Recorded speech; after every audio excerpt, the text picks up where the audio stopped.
ஆனால் அதே சமயம் இந்த உடலான சிவம் ருத்ரதாண்டவம் ஆரம்பிச்சு, எரிச்சல் ஆரம்பிச்சுன்னா இந்த உடல் ருத்ரதாண்டவம் ஆரம்பிச்சு, கோபத்தாலே துடிக்க ஆரம்பித்தர், அதனுடைய அங்கங்களை அசைக்க ஆரம்பித்தர் என்ற இந்த பேருண்மை இங்கு காட்டுகின்றார். ஆக நீ எதை சுவாசிக்கின்றாயோ அதுதானே தவிர நீ புறத்தீயை இட்டு அதுல புற பொருள்களை போட்டு நீ யாகத்தை செய்து ஆண்டவனுக்கு அது அரிசி, ஏனென்றால் அக்னி அதில் நீ போடு என்ற நிலையும் இங்கே காட்டிவிட்டு, உருவமான சிலைக்கு நீ பாலையும் தேனையும் ஊற்றி அந்த ஆண்டவனை மகிழச் செய்தா, தீபாராதனை செய்து அதுக்கு வேண்டிய பதார்த்தங்களை வைத்து ஆண்டவன் செய்வான் என்ற நிலையத்தான் பக்தி மார்க்கங்களை அந்த துவைதவாதிகள் அரசனுக்கு கீழ் வந்து மந்திரங்களை செருகி இந்த துவைத்த நிலைகளை எந்தெந்த பொருள்களை வைத்து நாம இன்னைக்கு பூஜிச்சோமோ மந்திரக்காரங்களை போய் நம்ம ஆத்மா சிக்கிக்கிட்டு ஆடு போகாத போகு, இந்த பொருள்வா அந்த பொருள்வான்னு சொல்லிட்டு இந்த மந்திரம் எடுத்துக்கொண்ட சக்தியை பெரும்பகுதி இதெல்லாம் பெரும்பகுதி ஜாஸ்தி பெண்களுடைய சக்தி தான் ஜாஸ்தி எடுத்துக்கிறான். ஏன்னா அது உடனே வேலைச்சு. இந்த மூர்க்கத்தனமா தாக்கக்கூடிய குணம் எல்லாம் ஆண்கள். இந்த கால பயிர் வரும், அந்த பயிர் வரும், இந்த பயிர் வரும், அது எல்லாம் சொல்றது நம்மளுக்கு தரக்கூடிய முரட்டு புத்தி. இதெல்லாம் பிரிச்சு எடுத்துக்கிறோம். ஏனென்றால் இந்த துவைதவாதிகள் நமக்கு கொடுத்த இந்த பொருளின் தன்மையை நாம் எவ்வாறு செயல்படுத்துகிறோம் இந்த உண்மையுடைய நிலைகளை காட்டி இந்த உணர்வாலத்தான் அந்த உலகம் முழுக்க எடுத்த பின் மந்திர சக்தியிலே இந்த உயிராத்மாக்கள் செல்கின்றது. அதனாலதான் அந்த ஆதி சங்கரர் சொன்னதை அவர் நாசிகவாதி அப்படின்னு சொன்னா, அன்னைக்கு இருக்கக்கூடிய அரசர்களும் அங்கங்க இருக்கக்கூடிய மடாதிபதிகளும், ஏனென்றால் ஒவ்வொரு அரசனுக்கு கீழ் இருக்கக்கூடிய மடாதிபதி ஆதி சங்கரருக்கு வெகு தொல்லைகளை கொடுத்தார். ஆனாலும் அவர் ஆற்றல் மிக்க சக்தியுடைய நிலைகள் அந்த ஒன்றும் அறியாத இளைஞன் நிலையில் இருக்கப்படும் போது அந்த வேதங்களை நீ கற்றுக்கொள்ள வேண்டும் என்று பல திசைகளிலையும் அவரை வேதங்களை கற்றுக்கொள்வதற்கு பல நிலைகளை செய்தார்கள்.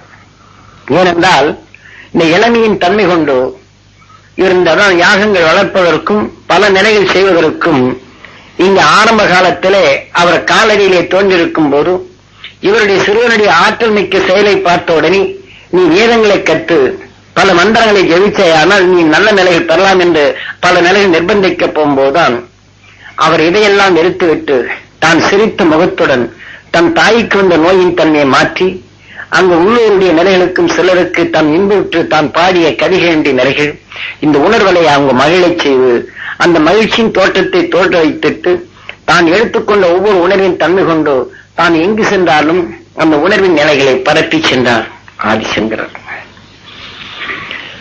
அதே போல அந்த பரப்பி சென்றுதான் ஒவ்வொருடைய துன்பத்தையும் போக்கி வரப்போம் போது அவருடைய அன்னைக்கு இருக்கக்கூடிய பூரன் காடு வளாந்திரம் பல மிருகங்களும் பட்ட நிலைகள் இருந்தாலும் அவர் நடந்தே சென்றார். இன்னைக்கு வசதி இருக்கு, அன்னைக்கு இல்லை.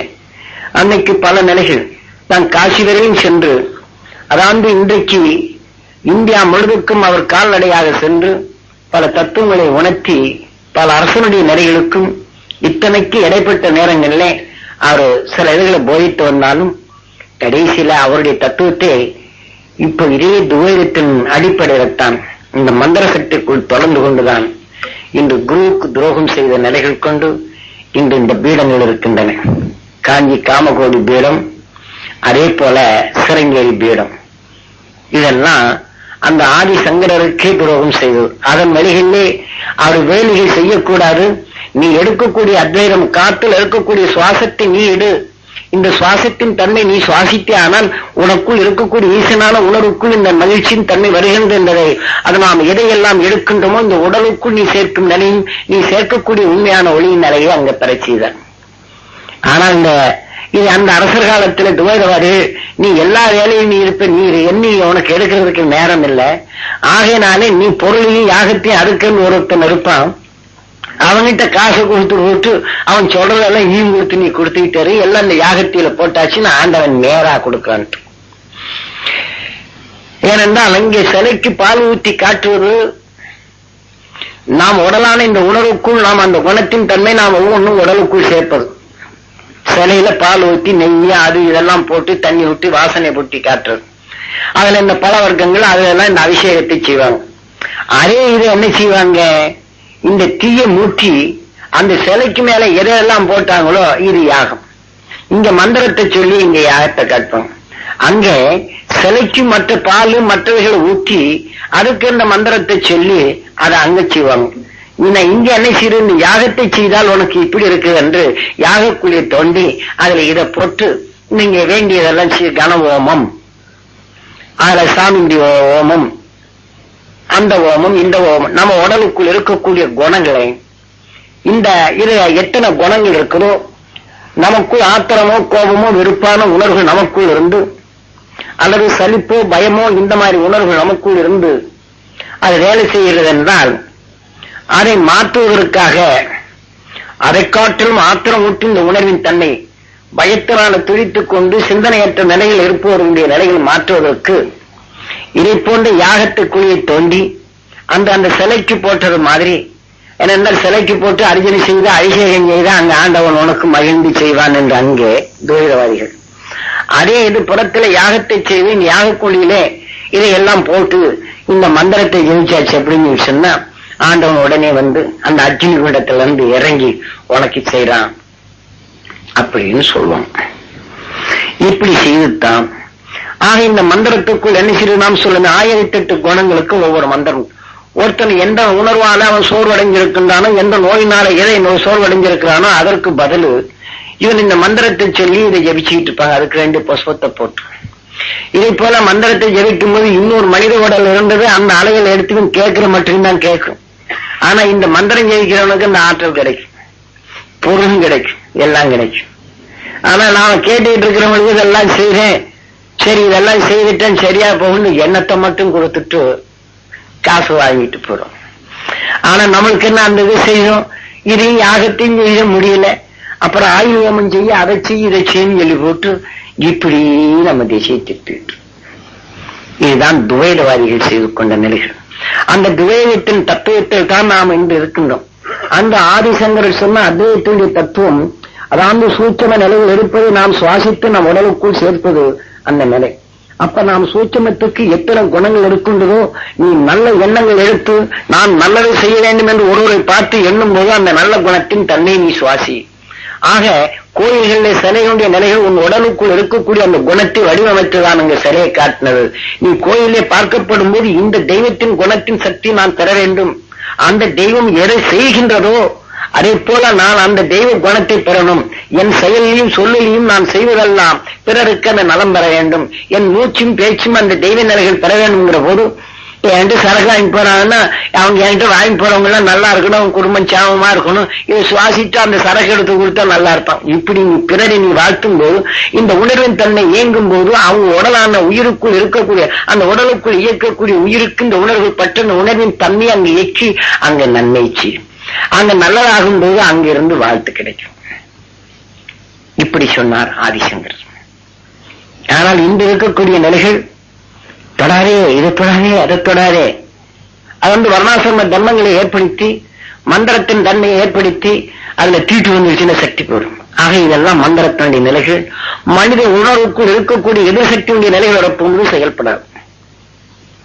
ஆக இதை போலதான் ஒரு கோயிலில் நீங்க மந்திரத்தை ஏர்ந்து போகும்போது கேட்டுட்டானா போறோம்.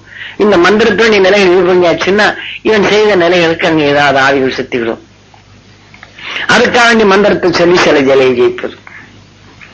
இதுதான் சில உலக ரீதியிலே மனிதனுக்குள் இருக்கக்கூடிய மந்திரம் இல்லாத மதம் இல்லை. ஆக மனிதனுக்குள் விளைவித்துக் கொண்ட இந்த சக்தியைத்தான் ஆண்டவன் என்ற நிலையில் கொண்டு நாம் அந்த மந்திர சக்திகளை நாம ஜெபிக்கப்படும் போது அந்த மனிதனுக்குள் விளைவித்த ஆற்றலை 2 ஆற்றலை கூட்டியுடன் எவர் ஒருத்தர் மந்திரத்தை ஜெபிக்கின்றனரோ அந்த மந்திரத்துக்குள் இது வந்து விடுகின்றது. இவைகள்லாம் மூல மந்திரத்தினுடைய முறைகள் வேறு. அந்த முறைகள் பிராரம் அவர்கள் செய்தார்கள் என்றால் அது வரும். ஆகினால அதுக்கென்ற நிலையை சில கருத்தன்மையை கூட்டி அதுக்கென்ற தனி குருவுடைய நிலையை காட்டி சாஸ்திரங்களை விதித்திருக்கார். இது தெரியாதபடி நம்மளை போல உள்ளவங்க அந்த மந்திரத்தை ஜெபிச்சாங்கன்னா அவனை ஜெபிச்சு ஜெபிச்சு ஜெபிச்சு ஜெபிச்சு ஜெபிச்சு இதான ஒரு படிப்பு இந்த மந்திர புஸ்தகங்கள் எழுதி இதை ஜெபிச்சேன்னா உனக்கு முருகன் கைவெளியாவான் அதாவான் இதாவான்னு சொல்லிட்டு இருப்பாங்க. நாம பூராது ஜெபிப்போம். ஜெபிச்ச ஒருபாடு நாம செத்த ஒருபாடு இதே மாதிரி இன்னொருத்தன் ஜெபிப்பான், அவன் உடலுக்கு போகும். இன்னைக்கு நாடி சாஸ்திரிகள் அவன் உயர்ந்த நிலைகளை எடுத்துக்கொண்டான். அதே உணர்வின் தன்மை இங்க எடுத்த உடனே இந்த நாடியெல்லாம் எப்படி அப்படின்னு சொன்னா தான் எடுத்துக்கொண்ட சக்தி இந்த உணர்வு விட்டு சேரணும் அப்படின்னு சொன்னா இப்படி செய்தான். தனக்குள் ஆற்றல் மிக்க நிலைகள் மற்ற இந்த உடலை விட்டு போனோன்னு மீண்டும் சக்தி பெற வேண்டும்னா இவன் மந்திரிச்சோன்னு அந்த உடலுக்குள்ள போயிடும். அந்த உடலுக்குள் போன உடனே தன் ஆற்றலை இங்க காட்டி தனக்கு வேண்டிய நிலைகள் தான் எந்த நாடி எடுத்திருக்கணும் அவன் நாடி வாசிக்கணும் தெரியாது. எழுத்தெல்லாம் ரொம்ப சிறுசார் கம்பாட்டுக்குன்னா கடகடா கடகடான்னு சொல்லும். இவன் உணர்வுக்கு தக்கவாறு அங்க சொல்லி அவனுக்கு நன்மை பிறந்த உடனே அவனுடைய உணர்வு மூச்சலைகள் மகிழ்ச்சியான எண்ணங்களை அந்த உடல் நின்று சுவாசிச்சு அவனுக்கு பணம் போனாலும் இவனுடைய உணர்வு நிலைகள் அந்த உடலுக்குள் நின்று அந்த ஆற்றல் மிக்க சக்தி எடுத்து இப்படி பல உடலுக்குள் சென்று நான் உடலை விட்ட பிற்பாடு தான் ஒவ்வொரு மனிதனுக்கும் நன்மை செய்து அவன் துன்புற்று இருக்கும் போதும் துன்பத்திலிருந்து நீக்கி அவனுக்கும் நல்ல எண்ணங்களை விளைய வச்சு அந்த உணர்வால இவன் அந்த நாடி சாசத்தை கேட்டே எனக்கு நல்லா இருந்துச்சு, அதுல இருந்து எனக்கு நல்லா இருந்துச்சு, நான் இங்க போன இந்த மாதிரி எல்லாம் இருந்தது அப்படின்னு அந்த எண்ணங்களை பாய்ச்சப்படும் எந்த உடலுக்குள் இங்க எடுத்து அந்த ஆத்மானால இங்க வந்து சேரும். இப்படி வந்தது. இப்படித்தான் ஞானிகள் எல்லாம் சென்றார்கள். ஆனா கோலமா மகரிஷி அப்படி செய்யல. ஆனால் தன் உணர்வின் தன்மை கொண்டு ஆதி சங்கரன் உடலை சேர்த்து அத்வைத்தின் தத்துவத்தை இயற்கை ஒன்னுடைய நிலைகளை அதை வெளிப்படுத்தி வந்தார். ஆனால் அந்த அத்வைத்தினுடைய தத்துவத்தை எங்கே வெளிப்படுத்தினாரோ அதே குழந்தைகளை இன்னைக்கு இந்த மந்திரங்கள் தான் அங்கே ஜெபிக்கின்றது. இங்கே சாமுண்டீஸ்வரி யாகம், அந்த யாகம், இந்த யாகம், இதுதான் துவைத்தின் அடிப்படையில் தான் அங்கே செய்தார். ஆனால் அந்த துவைத்தின் அடிப்படையில் அங்கே செய்ததால் அந்த கோலமா மகரிஷியுடைய நிலைகளை அங்க யார் யார் எண்ணத்தில் எடுத்தார்களோ அதை போல சிறங்கேறி மடங்கள்ல அந்த எண்ணத்தினுடைய நிலையை வடிவமைக்க போகும்போது அந்த மடங்கள்ல இருந்து எடுக்கக்கூடிய இந்த மந்திர சக்தி எந்தெந்த நிலைகள் அவர்கள் சிக்கின்றார்களோ அதன் வழிகளில் தான் பல ஆத்மாக்களும் அவங்களுக்குள் விளை வைத்த இந்த எண்ணங்களை அவர்கள் கட்டுப்படுத்தி சில நிலைகளை செய்கின்றார்கள். ஆக அதற்குள் கட்டுப்படுத்துவதற்கு மூல மந்திரமான நிலைகள் அந்த மனாதிகளுக்கு பல சாஸ்திரங்களை துவைதத்தினுடைய தத்துவம் ரிக்வேதமும் வேதங்களிலே பல முறைகளை அந்த ஒளிகளை கற்றுக் கொடுத்து அதன் உணர்வுகளை தான் மதங்களை காக்கச் செய்து அதன் வழியிலே மக்களுக்கு சில இதுகளை செய்கின்றனர். ஆக எந்த வழியில அவர்கள் சென்றாலும் மதத்தின் அடிப்படையிலே அவர்கள் கல்யாணம் கூடாது என்ற நிலைகள் இருந்தாலும் இந்த மந்திரத்தை ஜபித்த விற்பாடு அவர்கள் ஜீவ சமாதி என்று குறிப்பிட்ட காலம் வரும்போது இந்த உணர்வின் தன்மை தன் உடலுக்குள் எடுத்த விற்பாடு அவர் இந்த காலம் சாஸ்திர விதி எழுதிப்பார். இப்ப ஜாதகம் எழுதுறோம் இல்ல, இந்த ஜாதகத்தை நாம் நிர்ணயிச்சு அந்த ஜாதகத்தின் நிலையை நாம் எண்ணத்தை ஊற்றும் போது அவன் எந்தெந்த உணர்வுடைய நிலையை நாம் நிர்ணயித்து எடுத்துக் கொள்ளுகின்றோமோ இந்த நிர்ணய சட்டமே அங்க வேலை செய்யும். இதே மாதிரிதான் நாடி சாஸ்திரங்களையும் சில இதுகளை எழுதி வைப்பார்கள். இப்படி இறந்த பெண் நாம் அதுக்கு எழுதுகிறாங்க. அதன் பிறகு நாம் அந்த எண்ணத்தையும் கூட்டி வளர்த்துக்கிறோம். அவன் வாக்கு நமக்குள் பதிவாக நாம சாகிறோம். ஆனால் அதே மாதிரி அங்க இருக்கக்கூடிய மடாதிபதிகளுக்கு இன்னொரு காலம் வருது அப்படின்னு சொல்லி சொன்னா அதுக்காக வேண்டி இவ்வளவு காலம் அவன் ஜெபிச்சதை அடுத்து சீடனா இருக்கக்கூடியவனுக்கு இந்த மந்திரத்தை ஜெபிச்சங்க அந்த சீடன் தன் குருவின் தன்னை எடுக்கும்போது இந்த ஆத்மா இங்க வந்துடும். அவன் வகுத்துக் கொண்ட நிலைகள் இந்த சீடனாகிறதுக்கு இந்த நட்சத்திரத்தில் உள்ளவன் இந்த மந்திரத்தை நீ ஜெயிப்பாயானா இந்த மாதிரி இருக்குன்னு சொன்னா அந்த ஆத்மா இங்கே வந்துடும். இந்த நாடி சாஸ்திரத்துல எப்படி செல்லுகின்றதோ அதை போன்றுதான் இந்த மனாதிபதியுடைய நிலைகள அந்த ஆத்மாக்குள் வரும். இப்படி அவருடைய சொல்வாக்குடைய நிலைகள் குருபீடம் என்ற நிலைகள்ல இந்த வாழ்க்கைக்கு நல்லது சில நேரங்களில் நடக்கும். அவன் விகாரமா ஏதாவது நினைச்சான்னா அவன் பெயர் தீர்ந்து. ஆனால் அந்த மாதிரி சென்றவருடைய நிலைகள் இந்த ஆத்மாவுடைய நிலைகள் சென்றாலும் இந்த உடலுக்குள் இயக்கும் அந்த உயிராத்மாவுடைய நிலைகள் மீண்டும் மந்திரங்கள் எப்பிசுக்கு இப்ப பவுடர் வர சொல்றதும் அது வர சொல்றதும் பல நிலைகள் இங்க வித்தைகள் விளையாடுறதெல்லாம் இந்த மாதிரி செய்த உயிராத்மாக்கள். அவன் கடும் மந்திரங்களை ஜெபிச்சு அதன் வழியில இங்க வந்து விட்டால் இவன் எடுத்துக்கொண்ட உயிராத்மா இங்க ஆடுவான். எந்தெந்த நிலைகள் செய்தாலோ அதே போல சில நிலைகள் இதுதான் நான் அசு சித்தர்கள் இந்த சித்தர்கள் என்று இந்த உயிராத்மா இங்க வரும். ஆனா நம்மளை போல இருக்கும் எதிர்பாராம நம்ம வீட்டுல குடும்பத்தினுடைய நிலையில் திடீர்னு பயந்தோம்னா இந்த உயிராத்மா நம்மகிட்ட பேய ஆட்டும். நான் பக்தியுடைய நிலைகள் எடுத்து என் குடும்பத்துல தொல்லை ஆயிப்போச்சே முருகா அப்படின்னு சொல்லி அந்த வருத்தத்தினுடைய நிலைகள் அங்க மேலதாரங்க வாசிக்கும் போது ஏன் முருகா